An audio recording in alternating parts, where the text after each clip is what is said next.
This video is going to be a bit different to the normal ones that I make where I'm actually making something. I'm going to be unboxing something that's arrived today that I have to say I'm really excited about. It's something that I've been saving up for well, a good few months, and I'm going to do an unboxing and a little brief review on what it is and how I find using it. So without any further ado, this is what I'm going to be unboxing. It's a really big box. It's really heavy. It weighs about 35 kilos or 75 pounds, so it's heavy. And what it is, it's a Bosch GCM 12 GDL Mitre saw, or Bosch Glide Mitre saw. Let's get it open and take a look at it.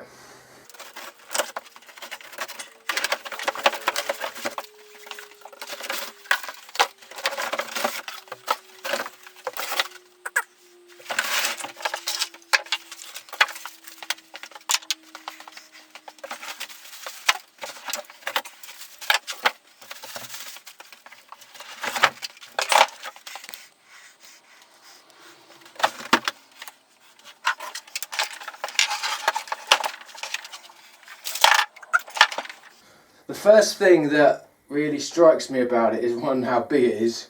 I think it doesn't help it's on this workbench, but two, how smooth the glide mechanism is. I literally don't have to put any weight in it at all. It's a bit too easy, I think. I know I can adjust it to make it a bit more stiff in terms of a gliding motion. I think I'll do that. Also, front to back, it's actually really narrow, which was one of the things that appealed to me. So because it doesn't use traditional rods or bars like a normal mitre saw, it doesn't go back very far, which in my small workshop comes in really handy. I'm not going to go through all the features in this video because I'm sure other people will have done much better jobs of doing it.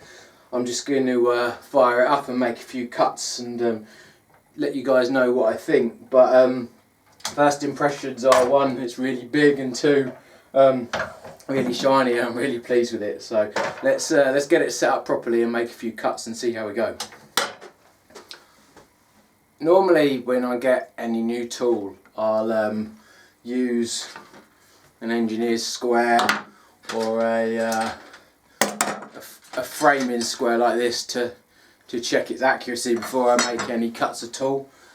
With this, because what I've heard is it comes, you know, fully lined up and everything all set as it should straight out of the box, I'm going to make some cuts and just see how accurate it is straight out of the box. One of the reasons I bought it is because of its accuracy, and I want to try and you know, make things that are far more accurate and you know, improve myself as a woodworker. Some people might say you should improve yourself as a woodworker before you get new tools, but we'll see how that goes. So let's make some cuts and we'll see what sort of accuracy it's coming out with straight out of the box.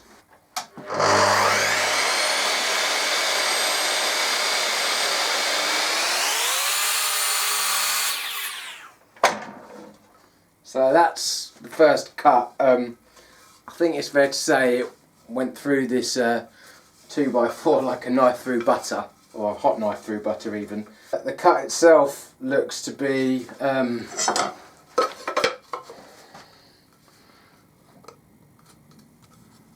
pretty much bang on 90 degrees. There's a square, hopefully you can see that. It's bang on, which is great straight out of the box. I might need to adjust it a little bit as time goes on. So that's my framing square, and that's, hopefully you can see, but that's cut. That's bang on 45 degrees, that's straight out of the box. That's brilliant.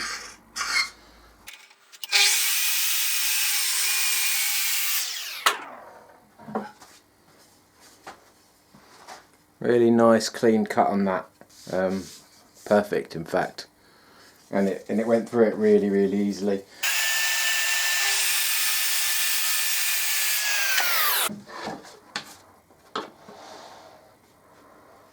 Exactly 90 degrees. Yeah, exactly 90 degrees. And what I'm going to be cutting now is this stuff. So this is 8x4 or 100mm by 200mm. This is one of the reasons I got this saw. This is your standard size railway sleeper, and I'm going to be doing quite a lot of work with them in the future. So let's see how this gets on. This is the maximum cutting capacity in terms of thickness that this saw can deal with. So let's see how it copes. Again, this is just pine. It's not oak or anything like that, but it should still be a good test.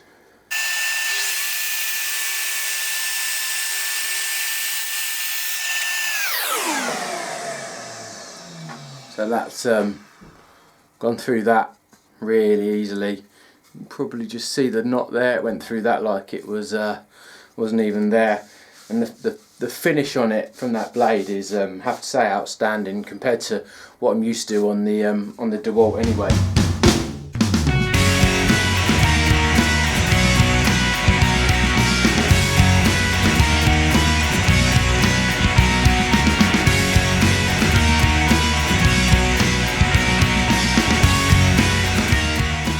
That's the end of the video. I hope you found it interesting. If you're looking to buy a large capacity Mitre saw, you may well have found it useful. If you did, I hope you did. Feel free to give it a thumbs up or a thumbs down. If you give it a thumbs down, please let me know what I could have done better, or you just dislike the saw, I don't know.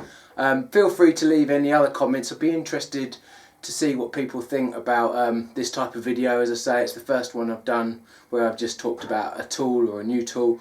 I've got quite a lot of tools and I'm quite into different tools and gadgets. They're not all top of the line. Ones like this are by budget tools, so if people found this video useful, I will look to do some reviews and talk about some of the other tools I've got, because people may or may not be looking to buy the similar tools that I have. So that's the end of the video. If you're interested in any of my other videos, there should be a link up here, and if you're interested in subscribing, you can subscribe by clicking down here.